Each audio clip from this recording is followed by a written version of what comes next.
Hello, नमस्ते, आदाब, Sat Sri Akal. Welcome to understand UPSC. What we understand we conquer. इसी motto के साथ we would like to start our third lecture of daily current affairs initiative that is currently. So before starting I would like to say जो कल हमने successfully organise किया है हमारे लोक सेवक सम्मान समारोह, सक्सेसफुल रहा। More than hundreds of successful candidates जिन्होंने एग्जाम क्लियर किया 2024 में, उन्हें हमने सम्मानित किया। एंड उनको देखकर बहुत सारे बच्चे जो अभी सुन रहे हैं सुनने वाले हैं उनको इंस्पिरेशन जरूर मिली होगी। So I would like to say thank you to all of you. ठीक है, चाहे वो लखनऊ सेंटर पहुंचकर, ताज होटल जहां वेन्यू था वहां पहुंचकर, या यूट्यूब के माध्यम से उन्होंने इस पूरे सम्मान समारोह को देखा और सीख ली कि हम भी ऐसा बन सकते हैं। ठीक है, so let us start. Headlines देखने की प्रथा है, इसी से शुरुआत करते हैं। पहला, इको। देखो, इको में सिंपल चीज़ मैं बोलता हूँ। इको के आर्टिकल्स या तो बहुत हार्ड होते हैं या बहुत ईजी होते हैं। 90% लोगों के लिए हार्ड होता है या 10% के लिए ईजी होता है। मैक्सिमम बच्चे जो न्यूज़पेपर डेली पढ़ते हैं वो इकोनॉमिक्स के आर्टिकल स्किप कर देते हैं। उसके पीछे का रीज़न सिंपल है। बहुत सारे इकोनॉमिक्स के कीवर्ड्स होते हैं एक आर्टिकल में और उसको डिस्क्राइब भी नहीं किया होता है। कभी कभी एक दो कीवर्ड्स को डिस्क्राइब कर देंगे। Most of the keywords, repo rate, आज मैं आपको दिखाऊंगा, मॉनेटरी पॉलिसी कमिटी, ठीक है। फिर उसके बाद वी हैव जैसे कि MCLR, EBLR, ये सारे टर्म्स हैं। कोर इन्फ्लेशन क्या होता है, हेडलाइन इन्फ्लेशन क्या होता है, CPI, WPI क्या, क्यों सरकार इसे क्यों रिलीज करती है, ये सारी चीज़ें। सो एकदम से वो सारी कीवर्ड्स अगर एक आर्टिकल में आ जाते हैं तो बच्चों के लिए बहुत डिफिकल्ट हो जाता है उनको उस आर्टिकल को सही वे में पढ़ना और उसको समझना एंड देन यूटिलाइज करना अपने के लिए, अपने एग्जाम प्रिपरेशन के लिए। ठीक है, सो मैं इसी चीज़ के लिए आया हूँ and it's my duty to make it easier for you. And economics आपके लिए सबसे मज़ेदार होगा। तो मैं जब भी eco and science and tech के आर्टिकल्स देखता हूँ तो मुझे सबसे ज़्यादा वो इंटरेस्टिंग लगता है, अपार्ट फ्रॉम स्पोर्ट्स वाला। वो तो फेवरेट सेक्शन बचपन से रहा है। तो क्यों, इसका रीज़न ये है सिंपल कि इसमें जो कीवर्ड्स होते हैं, की टर्म्स होते हैं ना, वो समझने पड़ते हैं, एफर्ट लगाना पड़ता है। और मोस्ट ऑफ द टाइम्स हमारे लिए सबसे ज़्यादा हम इसमें सबसे कम इंटरेस्टेड होते हैं और हम most of the times skip कर देते हैं इन आर्टिकल्स को, इसी रीजन्स की वजह से। सो आई विल शो यू कि कैसे ये इंटरेस्टिंग है और मेरा ये काम है कि कैसे इंटरेस्टिंग बनाना। एंड धीरे धीरे जब इस पूरे इनिशिएटिव को आप फॉलो करोगे ना तो धीरे धीरे खुद सीख जाओगे कि कैसे इसको यूटिलाइज किया जाता है। साथ में बहुत सारी चीज़ें होंगी। ठीक है, so let us go ahead. तो ये आपको मीन्स की बात करें तो GS3 Indian economy and prelims में तो ये कीवर्ड्स पे ना, जितने कीवर्ड्स अभी मैं डिस्कस करूंगा उस पर प्रीवियस ईयर क्वेश्चन आ चुका है, तो सब रिवाइज हो जाएगा। सेकंड इज ये मेंस इनरिचमेंट के लिए है, आज मैंने इसको ऊपर डाला है। और पहला आर्टिकल है first AI powered anganwadi rural classroom bridges digital gap, Indian express page number 1। GS2 के गवर्नेंस में आप इसको यूज कर सकते हैं, ई गवर्नेंस में, एजुकेशन में, एंड GS3 में भी, एथिक्स में भी, या हिस्से में भी कर सकते हो। वो आगे हम दिखाएंगे कि कैसे कर सकते हो। Next one is again mains enrichment का ये दोनों आर्टिकल है। हाउ डज वर्ल्ड बैंक, ये डेटा है, क्लासीफाई कंट्रीज बाय इनकम। देखो, वर्ल्ड बैंक जो है 4 कैटेगरीज में कंट्रीज को डिवाइड करती है। ठीक है, वैसे तो इकोनॉमिक्स से रिलेटेड है बट ये डेटा हम बहुत यूज करते हैं इनइक्वालिटी के लिए। ठीक है, सो लेट अस गो हेड। ये 2 आर्टिकल्स हमारे मेंस इनरिचमेंट के लिए। Fourth article is bio fortified potatoes. आपने बायो फोर्टिफाइड राइस सुना होगा, जेनेटिकली मॉडिफाइड क्रॉप्स के बारे में सुना होगा, BT कॉटन, BT ब्रिंजल। अब इस चीज़ को मैंने इसीलिए इंक्लूड किया कि बहुत सारे इसके पीछे रीजन है। आयरन डेफिशिएंसी, फिर डिफरेंस क्या है बायो फोर्टिफिकेशन में एंड GM क्रॉप्स में, तो वही कुछ कीवर्ड्स उसको समझना एंड यही अंडरस्टैंडिंग डेवलप करना, ये आपको हेल्प करेगा in prelims, mains and interview.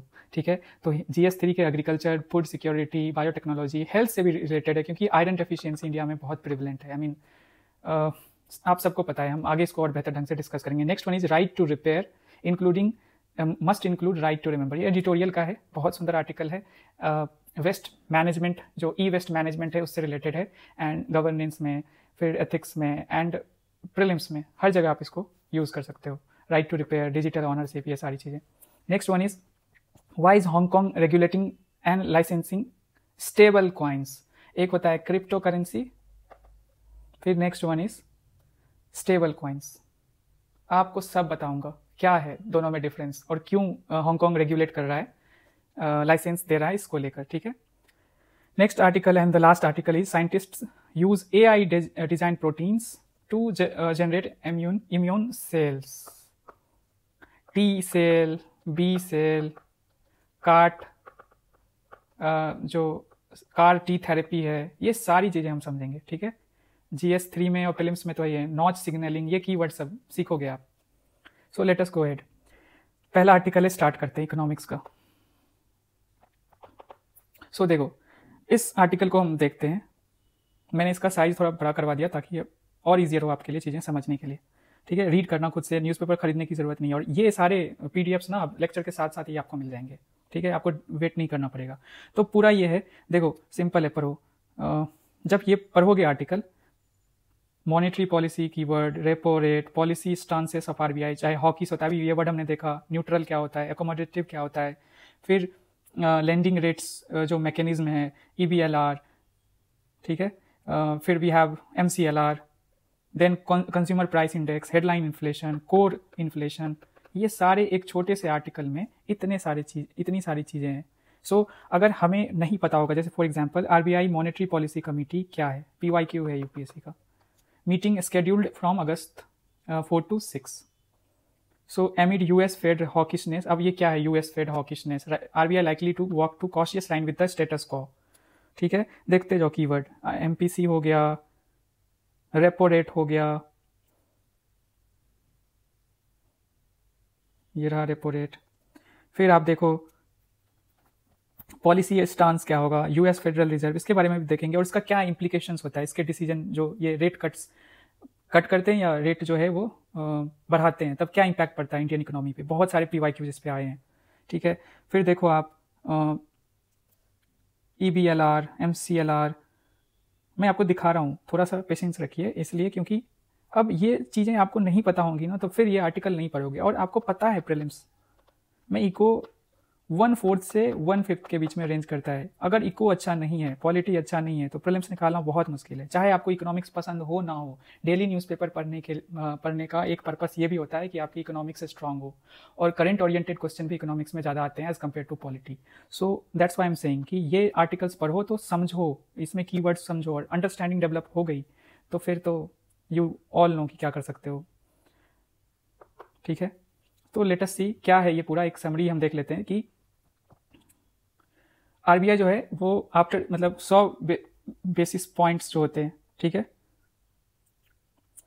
अभी तक 100 बेसिस पॉइंट्स ना 2025 में कट कर चुका है, लास्ट 3 जो MPC की मीटिंग हुई है, और is set to maintain a neutral stance amid global uncertainties. आपको पता ही है क्या हो रहा है, ट्रम्प का अपना चल रहा है या वॉर चल रहा है इधर उधर, मतलब कि सो रिसेंटली तो कंबोडिया थाईलैंड में भी स्टार्ट हो गया था। सो ये है, तो हॉकिशनेस टू मैनेज इन्फ्लेशन। अब क्या है हॉकिशनेस, हम देखेंगे।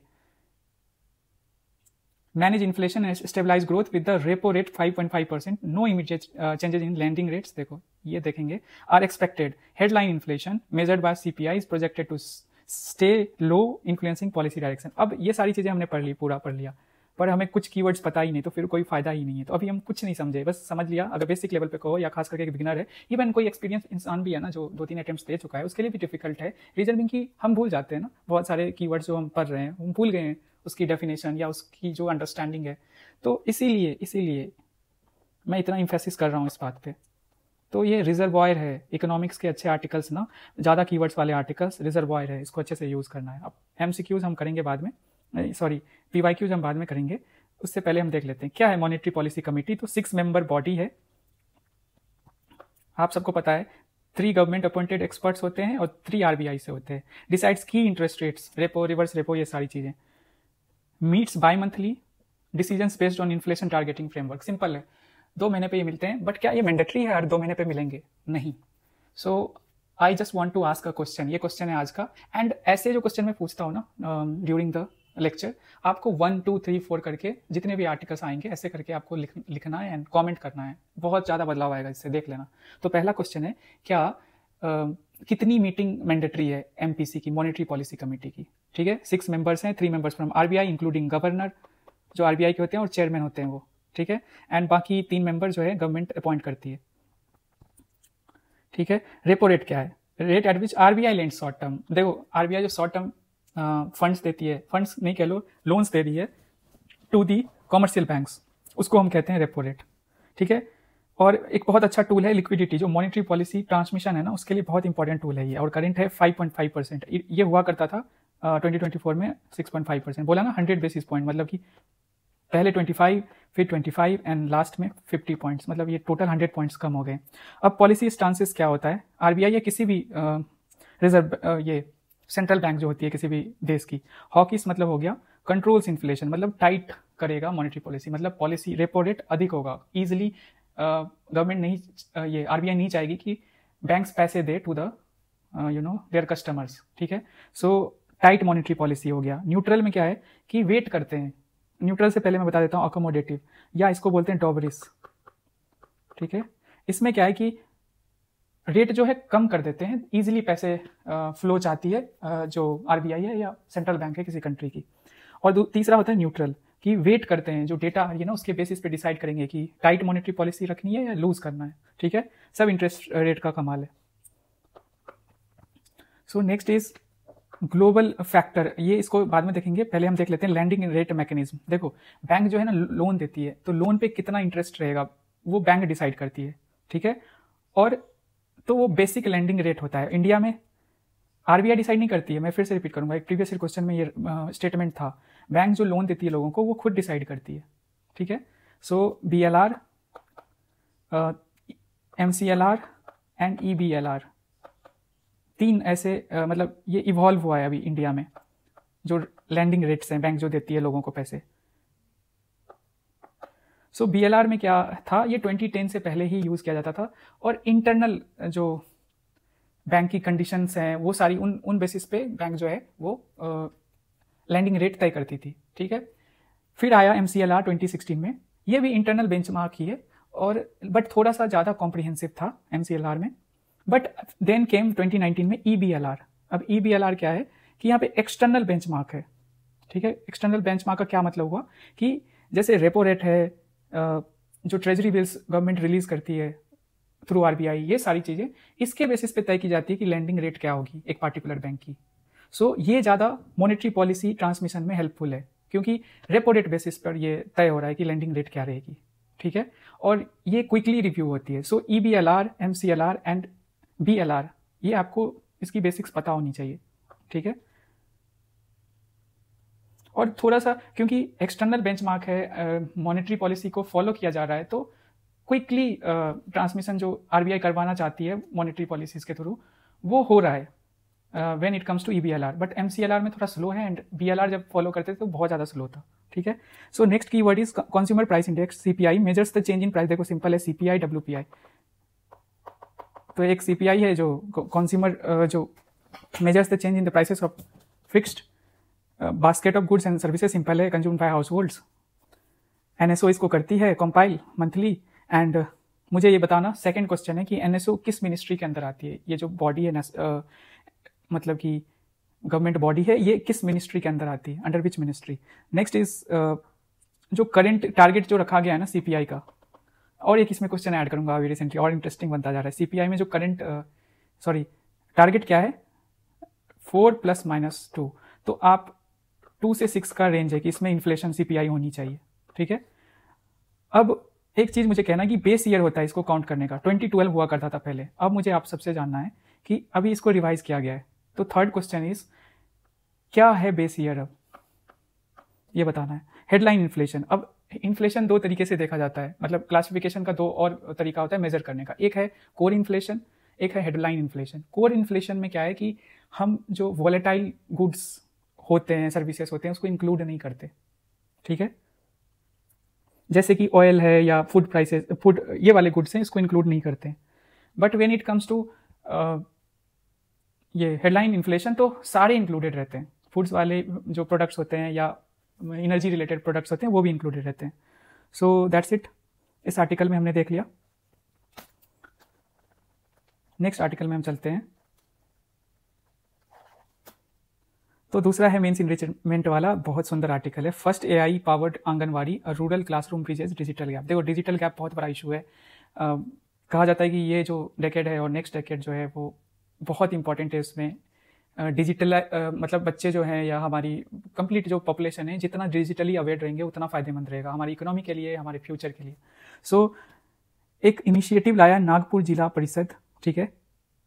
एक स्कूल में मतलब आई थिंक ट्राई किया, जहाँ पे पहले 10 बच्चे पढ़ते थे, प्री स्कूल है, मतलब 3 से 6 साल, मतलब आंगनवाड़ी में प्री स्कूल ही होता है ना, 3 to 6 ईयर। अब ये बच्चे ना इनको ना AI पावर्ड मतलब कि फैसिलिटीज़ दी गई, जैसे for example virtual reality headset, Meta formally मतलब कि मेटा से वर्चुअल रियलिटी एसेट्स खरीदा गया, हेडसेट खरीदा गया, फिर AI enable interactive smart boards, tablets and other interactive digital contents, इन सारी चीज़ों को यूज़ किया गया और बच्चों की संख्या ना फ्रॉम 10 to 25 हो गया। मतलब कि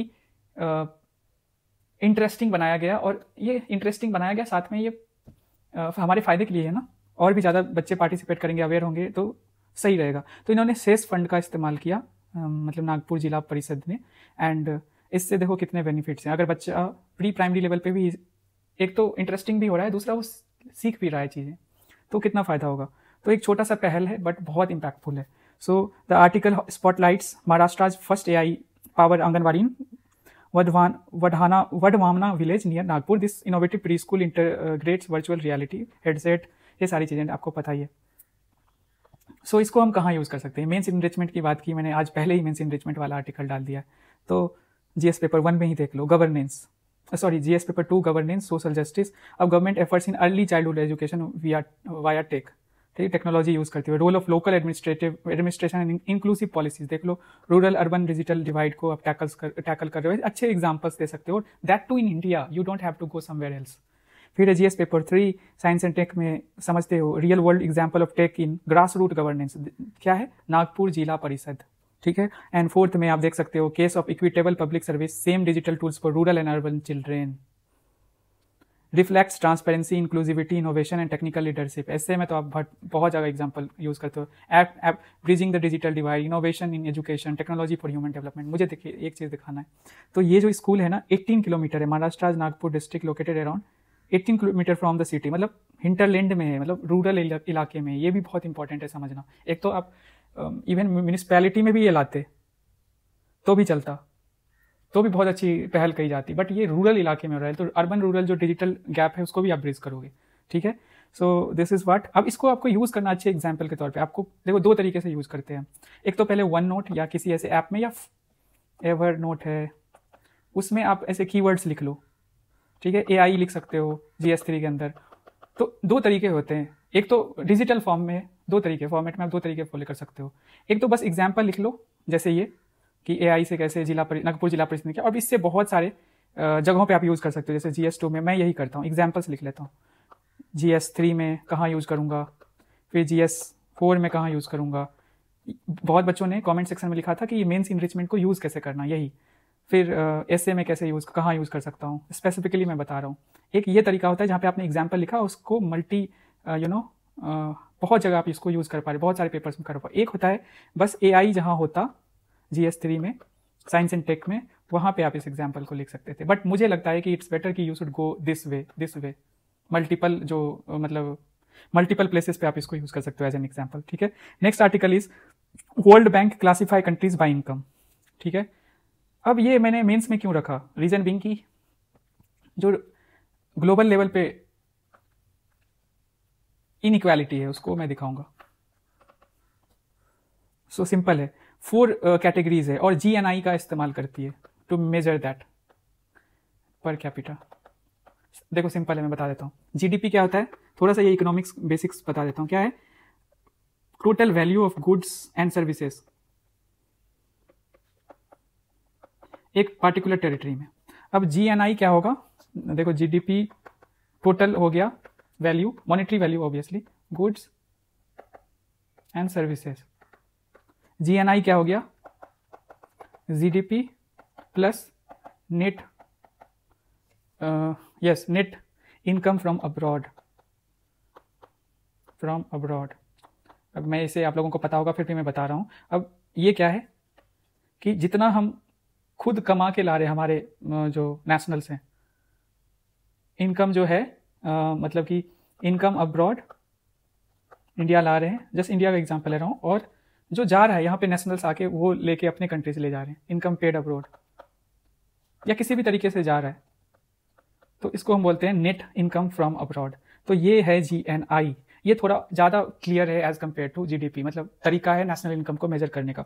और किसी भी कंट्री का GNI डिवाइडेड बाय पॉपुलेशन जो है, इसी को मानक मान के, पैरामीटर मान के वर्ल्ड बैंक ना 4 कैटेगरीज में दुनिया को बांटा है, ठीक है।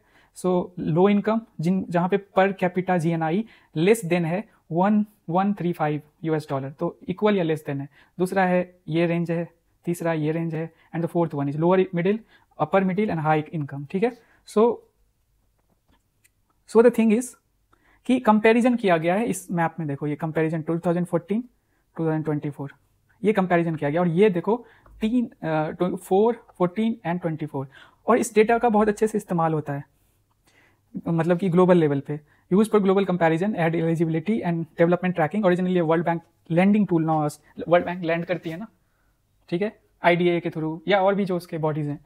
तो इस लोअर मिडिल इनकम में आता है, जो 4 कैटेगरीज हैं उसके बेसिस पे वो डिसाइड करती है कि लोअर मिडिल इनकम में, अपर मिडिल इनकम में। तो उसमें मुझे एक चीज़ और कहनी है, देखो 4 जो कैटेगरीज हैं, तो आपको क्या लगता है 25% ईच हैं वर्ल्ड में? ऐसा नहीं है। तो 2004 के कंपैरिजन में देखो तो वो एक समय में 37% पॉपुलेशन जो था वो लो इनकम में आता था, लो इनकम में आता था 37%, देख लो 2004 की बात है, और वो अब घट के आ गया है 7.6%। तो बहुत इंप्रूवमेंट हुई है, इसमें कोई डाउट नहीं है। लोअर मिडिल इनकम कितना 38.2% अभी है, पहले कितना था? तब भी 38% के आसपास था। बट इन दोनों को मिला दो कलेक्टिवली, तो इसमें अगर आप देखोगे, सॉरी माफ कीजिएगा, लोअर मिडिल इनकम और लो इनकम मिला के ऑलमोस्ट 80 के आसपास था, 70-75 के आसपास था, दोनों को मिला दोगे। अब कितना है? 40 के पास आ गया। सो 40-45 कह लो। सो बहुत इंप्रूवमेंट तो हुई है, बट अगेन इनइक्वालिटी तो है। और देखो ये मैप से पता चलता है कि इंडिया एक समय पे लो इनकम हुआ करती थी 2004 में, 14 में, अब आ गई है लो मिडिल इनकम वाले कैटेगरी में। चाइना पहले लो मिडिल इनकम में आती थी 14 में, अब वो आ चुकी है अपर मिडिल इनकम में, ठीक है। और ये वेस्टर्न कंट्रीज जो हैं वो पॉपुलेशन की वजह से, इवन एडवांस इकोनॉमी की वजह से इनका जो है वो ऑब्वियसली हाई इनकम में मोस्टली आते हैं, ठीक है। Australia and New Zealand, 2 important cricket teams. So इसको हम कैसे यूज़ कर सकते हैं यूपीएससी मेंस में? तो GS2 में ग्लोबल इनइक्वालिटी में, international development, role of World Bank, ये सारी चीज़ें। वर्ल्ड बैंक पे भी क्वेश्चन सीधा आता है, तो हम इस तरह से क्लासिफिकेशन करके फिर लोन देते हैं, और ये एक स्टैंडर्ड सेट करते हैं कि अदर इंटरनेशनल बॉडीज भी लोन्स दे सके इन इस बेसिस पे कंट्रीज़ को, कि कैसे लो इनकम है या लो मिडिल इनकम कंट्री है उसको हेल्प की जाए। फिर उसके बाद GS3 में inclusive growth, global economic status, India's place in world economy, ये भी हम अपना देख रहे हैं ना, लो मिडिल इनकम में हम आ चुके हैं। फिर भी हैव एसए में supports themes like poverty, economic mobility, global benchmarks, ये सारी चीज़ें में हम इसको यूज़ कर सकते हैं, ठीक है। सो नेक्स्ट आर्टिकल है बायो फोर्टिफाइड पोटैटोज। मैं सिंपली बताऊंगा, इंडिया में जो आयरन डेफिशिएंसी है बहुत हाई है, मतलब वन ऑफ द मोस्ट होगा वर्ल्ड में, जो अच्छी बात नहीं है, उसको एनीमिया बोलते हैं। खास करके विमेन में ये ज़्यादा प्रिवेलेंट होती हैं, ठीक है। तो जो नेशनल हेल्थ फैमिली सर्वे 5th हुई है 2019-21 के बीच में, उसमें 15 to 49 जो ईयर्स का एज ग्रुप है, उसमें 57% वीमेन एनीमिया का इशू है उनको, एंड 25% मैन को है। मतलब मैन का तो कम है as compare to women, but again वो भी ये चीज़ फेस कर रहे हैं, ठीक है। सो इसको लेकर गवर्नमेंट अलग अलग इनिशिएटिव से अलग अलग वेज तलाश रही है जिससे कि हम इसको कम कर सके। और एनीमिया मुक्त भारत एक स्ट्रैटेजी है, ठीक है। मतलब इसमें हर साल 3% डिक्रीज करना, जितना एनीमिया अभी है उसमें 3% हमें रिड्यूस करना है हर साल, ये टारगेट है उसके अंदर। तो हम आते हैं simple, bio fortified potatoes one of the ways है जिससे कि हम अपने फूड सोर्सेस में आयरन की मात्रा बढ़ा सकते हैं। जैसे कि एक तो तरीका होता है एनीमिया, मतलब कि मेडिकेशन के थ्रू हम चीज़ों को ठीक करते हैं। एक तो हम अपने फूड हैबिट्स को ही बदल सकते हैं, और ऐसे न्यूट्रिशियस फूड्स अगर हम इनटेक करेंगे तो obviously we will minimise this issue. So biofortified potatoes जो है वो मैं बताऊंगा इसका डिफरेंस क्या है, ये मेन है कीवर्ड। तो bio fortified potatoes with enhanced iron content developed by the international potato centre in collaboration with Indian institutions like ICARN, ये इन दोनों के साथ मिलकर ये इसको डेवलप कर रहे हैं। Aim to combat iron deficiency in India. और एक नया रिसर्च सेंटर भी खुला है आगरा में, supports breeding and distribution of wild global companies and, यही सिंपल है, देखो आगरा में खुला है। अब मुझे 2 क्वेश्चंस पूछने हैं। एक बताओ पोटैटो का सबसे बड़ा प्रोड्यूसर कौन सा कंट्री है? ये है 4th क्वेश्चन आज का जो मैं लेक्चर में पूछ रहा हूँ। और 5th क्वेश्चन इज इंडिया में कौन सा स्टेट सबसे बड़ा पोटैटो प्रोड्यूसर है? ये 5वां क्वेश्चन है, ठीक है। अब हमने पोर्टिफिकेशन राइस की सुनी थी, अब पोटैटो को भी कर रहे हैं। अब स्वीट पोटैटो का ऑलरेडी कर चुके हैं और 4 स्टेट्स में वो यूज़ किया जा रहा है, जैसे कि Karnataka, Assam, West Bengal and Odisha. But potato का अभी तक नहीं हुआ था, तो इसी को शुरुआत करने की सोच रहे हैं। ठीक है, सो लेट अस सी कि bio fortification versus genetically modified crops, इसमें क्या डिफरेंस है। बायो फोर्टिफिकेशन में क्या है कि इंप्रूव, देखो न्यूट्रिशनल क्वालिटी की बात की जाती एंड जेनेटिक मटेरियल। एक तरफ बायो फोर्टिफिकेशन बात करता है न्यूट्रिशनल क्वालिटी की, जेनेटिकली मॉडिफाइड क्रॉप्स जो होते हैं वो जीन्स को चेंज कर, जेनेटिक मटेरियल में बदलाव करता है बायोटेक्नोलॉजी यूज करके। दोनों में ये बेसिक फर्क है। ठीक है, ये नेचुरल जो क्रॉस ब्रीडिंग का तरीका होता है इसी का इस्तेमाल होता है इसमें, मतलब मेथड बायो फोर्टिफिकेशन में, सेलेक्टिव ब्रीडिंग और सॉइल न्यूट्रिएंट मैनेजमेंट, ये सारी चीजें। ऑन द अदर हैंड जो ये जेनेटिकली मॉडिफाइड जीएम क्रॉप्स है वो यूज करता है लैब में, मतलब कि चेंजेस लाता है, आई मीन डिलीट करता है, इंसर्ट करता है नया जीन, ठीक है, क्रॉप्स के अंदर। और इसको बीटी जीन इन कॉटन, मतलब इसका बहुत अच्छा एग्जांपल है। रेगुलेटरी हर्डल्स कम होते हैं, इसमें ज़्यादा होते हैं, और GEAC इसका करता है। ठीक है, पब्लिक एक्सेप्टेंस ज़्यादा है इसका बायोफोर्टिफिकेशन का, देखो क्योंकि नेचुरल है ना, क्रॉस ब्रीडिंग, सेलेक्टिव ब्रीडिंग और सॉइल न्यूट्रिएंट मैनेजमेंट इसके थ्रू हम करते हैं।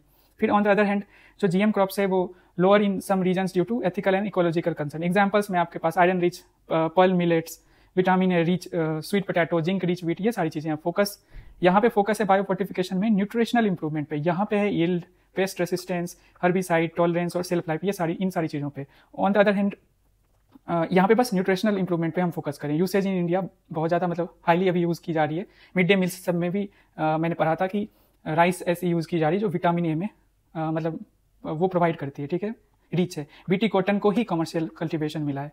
ठीक है, so that's it. Let us go to the next article and that is right to repair must be including right to remember. अब मैं इसको समझाता हूँ, एडिटोरियल का आर्टिकल। देखो सिंपल है, ई वेस्ट जनरेशन में इंडिया दुनिया में 3rd नंबर पे आता है, और 2021 के डेटा के अकॉर्डिंग इंडिया मतलब 3rd नंबर पे आता है। एंड टोटल जो प्रोडक्ट ये जनरेट करता है 1.6 million tons of e waste करता है। तो ई वेस्ट को जो जनरेट हो रहा है, तो द गवर्नमेंट ऑफ इंडिया का जो स्टांस रहा है रिसाइकल पर रहा है। और जहाँ तक सर्कुलर इकोनॉमी की बात की जाए, प्रीलिम्स 2025 ये क्वेश्चन था सर्कुलर, तो ये रिसाइकल के अलावा रीयूज एंड रिपेयर इस पे भी बात करती है। तो ज़्यादा फोकस रिसाइकल पे ही रहा है। तो ये आर्टिकल इसी चीज़ को कह रहा है कि एक तरफ तो हम रिपेयरिंग की अब बात करने लगे हैं। गवर्नमेंट ने अभी रिसेंटली क्या किया, just give me a minute, government ने रिसेंटली क्या किया, introduced a repairability index for mobiles and appliances, ranking products based on how easy they are to repair spares, मतलब एक रिपेयरेबिलिटी इंडेक्स स्टार्ट किया है। ठीक है, सो इस आर्टिकल में ये कह रहा है कि कुछ कीवर्ड्स हैं, जैसे टेसिट नॉलेज है, इसको देख लेते हैं, तब मैं पूरी समरी को और बेटर वे में समझाऊंगा। प्रैक्टिकल स्किल्स जो हम गेन करते हैं, ना कि कहीं जाकर इंस्टीट्यूट्स में जाके सीख कर, वर्कशॉप पे जाके सीखे, बल्कि आप जो देख कर या किसी मेंटोर से जो जिनके अंदर आप काम करते हो, तो उसको टेसिट नॉलेज कहते हैं। Gain through the experience and observation common in India's. और ये हमारे इनफॉर्मल सेक्टर में, हमारे मोस्ट ऑफ द जो लेबर्स जो काम करते हैं, हमारे वर्कर्स जो काम करते हैं, वो इनफॉर्मल सेक्टर में है और उन्होंने कोई ट्रेनिंग नहीं ले रखी है। फोन जो ठीक कर रहा है रिपेयर शॉप पे, तो आपको दिखता होगा कि वो कोई ट्रेंड नहीं होता है, बट एक्सपीरियंस से वो कर रहा है, किसी को देख कर सीख रहा है। सर्कुलर इकोनॉमी आपको पता है प्रमोट करता है रीयूज, रिपेयर एंड रिसाइकल को। EPR क्या है, एक्सटेंडेड प्रोड्यूसर रिस्पॉन्सिबिलिटी। सो ई वेस्ट मैनेजमेंट रूल्स में क्या हुआ था कि 2022 में इंट्रोड्यूस एक्सटेंडेड प्रोड्यूसर रिस्पॉन्सिबिलिटी ई वेस्ट मैनेजमेंट रूल्स। ठीक है, इसमें क्या है प्रिंसिपल, दैट द मेकर्स, जो मेकर्स मैन्युफैक्चरर्स है ना, वो रिस्पॉन्सिबल है for post use product management. Okay, ये है EPR। मिशन लाइफ आपको पता है कि हमें अपने लाइफस्टाइल को ऐसे बनाना है कि वो इको फ्रेंडली हो। अनमेकिंग क्या है, एक कीवर्ड है जिसका मतलब है disassembling product to repair, reuse और learn, crucial for frugal innovation and circular economy. Frugal innovation का मतलब है कि कम रिसोर्स के साथ आप ऐसी चीज डिजाइन कर रहे हो जो मास लेवल, मास को फायदा उससे पहुंचे। अब इन कीवर्ड्स को समझने के बाद ये पूरा आर्टिकल इस चीज पे मतलब कि ध्यान दिलाता है हमें कि हमारा जो राइट टू रिपेयर, हमने इसकी बात करना हमने स्टार्ट कर दिया है, but right to repair should also keep, it must include right to remember. अब राइट टू रिमेंबर क्या है, हम जो ये चीजें सीखते हैं इंडिया में इनफॉर्मल इकोनॉमी में, और वो कल्चरली एंड इंटेलेक्चुअली इंपॉर्टेंट है। Are you getting what I am saying? एक तरफ हम बस रिसाइकलिंग की बात कर रहे थे सर्कुलर इकोनॉमी में, फिर हमने रिपेयरिंग को लाया। इसकी वैल्यू देखो तो, introduce repairability index for mobiles and appliances ranking products based on. देखो एक होता है रिसाइकल करना, एक होता है रिपेयर करना। कि रिसाइकल तब करते हैं जब वो हमने यूज करके उसको छोड़ दिया, रिपेयर करते हैं कि खराब हो गया उसको ठीक कर सकते हैं, तो उसको फिर से हम रीयूज कर सकते हैं ना उस प्रोडक्ट को, खास करके इलेक्ट्रॉनिक्स जो अप्लायंसेस होते हैं। सो रिपेयर भी बहुत इंपॉर्टेंट एक तरीका है जिससे हम सर्कुलर इकोनॉमी जो है वो उस चीज को एस्टेब्लिश कर सकते हैं बेटर वे में। तो राइट टू रिमेंबर को भी इंक्लूड करना है, valuing the collective knowledge and skill of informal repairs. उन्होंने जो नॉलेज गैदर किया है, एक्सपीरियंस किया, तो उसको भी हमें ध्यान में रखना है, और ये इंटेलेक्चुअली एंड कल्चरली इंपॉर्टेंट है। सो यही है ये पूरा आर्टिकल, ठीक है। नेक्स्ट वन इज हांगकांग जो है रेगुलेट कर रहा है लाइसेंसिंग स्टेबल कॉइन्स। देखो सिंपल है, स्टेबल कॉइन और क्रिप्टो करेंसी में डिफरेंस क्या है बता देता हूँ। स्टेबल कॉइन क्या होता है ना, कि एक तरह का क्रिप्टो करेंसी जैसा ही कॉइन है, बेसिक वही है, बट इसमें क्या है कि peg to a stable asset, मतलब एक एसेट जैसे कि फियाट करेंसी होती है, जैसे यूएस डॉलर है या गोल्ड है या अदर एसेट से उससे पैक्ड किया हुआ है, ठीक है। एंड इसकी वजह से इसकी वोलेटिलिटी डिक्रीज हो जाती है क्रिप्टो करेंसी की, ठीक है। सेकेंड इज, देखो यहां भी है प्रॉपरली इसको डिफाइन किया गया, stable coins are a class of crypto currencies with their value linked to asset. Simple है, ठीक है। सेकेंड है प्राइस वॉलेटिलिटी में ये लो होता है as compare to crypto currency. अब क्रिप्टो करेंसी ना किसी एसेट के साथ पैक्ड नहीं है, इसको पैक्ड नहीं किया जाता, मतलब ये अपना फ्री है। इसकी वजह से इसकी जो वॉलेटिलिटी होती है बहुत, अगर मतलब कि इसमें लॉस का भी और गेन का भी बहुत चांसेस होता है, दोनों रिस्क रहते हैं, मतलब रिस्क एक साइड से ही होता है। सो बट यहाँ पे अगर आप लूज करते हो तो कुछ तो है ना एसेट इससे जुड़ा हुआ, तो ये बेसिक डिफरेंस है, समझ रहे हो आप। फिर उसके बाद backing reserve, backed by fiat currency, commodities और ये तो बता ही दिया है। Usually not backed by any physical asset. Simple है, पर्पस क्या है, use for payment, remittances, stabilise crypto transactions. यहाँ पे क्या है, investment, trading and decentralisation experiment. अब क्रिप्टो करेंसी किस बेसिक प्रिंसिपल को यूज करती है, मतलब साइंस एंड टेक के एप्लीकेशन को यूज करती है। 6th क्वेश्चन नंबर है, मुझे एक बार बताना, ओके। एग्जाम्पल क्या है, यूएसडीटी। देखो कभी कभी प्रीलिम्स में ऐसे क्वेश्चन पूछ देता है, bitcoin, Ethereum and Dogecoin, ये एलन मस्क का है। तो ये इसका क्या मतलब है, मतलब ये टर्म किससे रिलेटेड है, ऐसे प्रीलिम्स में क्वेश्चन आए हैं तो आप तब क्रिप्टो करेंसी लिख दोगे। इसका भी पूछ सकता है ना, सो देख लीजिएगा, याद तो नहीं रहेगा बट एक बार गो थ्रू करने में कोई दिक्कत नहीं है। रेगुलेटरी व्यू ज़्यादा मतलब कि increasingly under the scrutiny for transparency of reserves, and दूसरी तरफ कंसर्न्स अराउंड मनी लॉन्ड्रिंग, इन सब की वजह से ज़्यादा इस पर रेगुलेशन का दबाव रहता है क्रिप्टो करेंसी का। अब देखो हांगकांग क्या कर रहा है, introducing the stable coins ordinance effective August 1 से, ठीक है। और अब क्या है ना, हांगकांग में क्या होगा, लाइसेंस लेना पड़ेगा कोई स्टेबल कॉइन मतलब कि बेचना, ठीक है, अनलाइसेंस, तो वो एक तरह का अपराध होगा उधर। और एम ही होता है इसको पैक्ड करके किसी स्टेबल एसेट के साथ इसकी प्राइस वॉलेटिलिटी, मतलब कि क्रिप्टो करेंसी में प्राइस वॉलेटिलिटी है उसको रिड्यूस करना। सेविंग्स में इसको यूज करते हैं, क्रॉस बॉर्डर ट्रांजेक्शंस में, ठीक है, डेली मीन्स ऑफ पेमेंट में भी कहीं किसी इकोनॉमीज में करते हैं, ठीक है। सो हांगकांग का रेगुलेशन जो है ना, emphasises consumer safety, transparency of reserves and anti money laundering, ठीक है। So that's it, I mean इस आर्टिकल का हो गया। चलते हैं नेक्स्ट पे। ये है साइंस का टी सेल बी सेल वाला जो मैंने बोला था, कार टी थेरेपी, ये सब हम इसमें देखेंगे, ठीक है। सबसे पहले टी सेल क्या होता है, बी सेल क्या होता है, थोड़ा सा बता देता हूँ। टी सेल है, देखो लिम्फोसाइट्स दैट इज WBC, उसके अंदर 2 तरीके के सेल्स होते हैं, बी सेल और टी सेल। बी सेल क्या है, एंटीजन के अगेंस्ट खुद एंटीबॉडी बनाता है, ठीक है। बट टी सेल ऐसा नहीं करता, ये स्टिमुलेट करता है, इंस्पायर करता है बी सेल को कि वो खुद मतलब एंटीजन के अगेंस्ट एंटीबॉडी बनाए। मैं फिर से रिपीट करूंगा, बी सेल खुद से बनाता है, टी सेल बनवाता है, ठीक है। सो अब ये हो गया। कार टी थेरेपी क्या है, अब क्या करते हैं, टी सेल ले लेते हैं किसी एक पार्टिकुलर इंसान को जिसको कैंसर है, और उसके टी सेल को हम जेनेटिकली मॉडिफाइड कर देते हैं विथ कार कैमेरिक एंटीजन रिसेप्टर, और उसको बहुत मल्टीप्लाई मतलब बहुत ज़्यादा उसको संख्या में बनाते हैं। फिर उस पेशेंट जिनका हमने ब्लड लिया, टी सेल लिया, उनके ब्लड में इन्फ्यूज़ कर देते हैं। तो इसी से जो कीमोथेरेपी है थोड़ा उसके बहुत सारे साइड इफेक्ट्स होते हैं, बट कार टी थेरेपी अभी इंडिया में फर्स्ट टाइम है, आई थिंक मैंने अप्रैल वगैरह में पढ़ा था कि सक्सेसफुली हमने किया था। तो कार टी सेल थेरेपी यही है कि आपने ब्लड में से एक पार्टिकुलर पेशेंट का टी सेल निकाल लिया और टी सेल को आपने जेनेटिकली मॉडिफाइड कर दिया, फिर कार टी आपने बनाया, फिर उसको मल्टीप्लाई करा लैब में ही, एंड देन फिर इन्फ्यूज़ कर दिया पेशेंट के ब्लड में, ठीक है। सो ये पूरा क्या हुआ है कि साइंटिस्ट ने यूज किया AI designed proteins to generate immune cells. ये पानी पीना पड़ेगा। सो हार्वर्ड रिसर्चर्स ने क्या किया है कि AI को यूज करते हुए डेवलप किया है synthetic proteins that stimulate T cell production, enhancing immune response against cancer and viral infection. देखो UPSC प्रीलिम्स में कैंसर, HIV या और जो इंपॉर्टेंट डेडली डिजीज हैं, ठीक है, उसमें जो उसके ट्रीटमेंट में जो इनोवेशन हुआ है थ्रू बायोटेक्नोलॉजी, उस पर बहुत सारे प्रीलिम्स में क्वेश्चन पूछे जाते हैं। एक बार नोटिस करना, ये थीम है, ठीक है। सो द थिंग इज कि आपको यही समझना है कि इसको AI यूज करते हुए developed synthetic proteins that stimulate T cell production, enhancing immune, ठीक है। This proteins activate notch signalling. क्या है नॉच सिग्नलिंग का मतलब कि एक सेल कम्युनिकेशन है जो कि pathway vital for sale differentiation and immune system development. देखो सिंपल है, ये T सेल बनाने में स्टेम सेल से मदद करता है। अब देखो नॉर्मली क्या होता है कि नहीं बन पाता है T सेल्स जब कैंसर सेल्स अटैक करता है।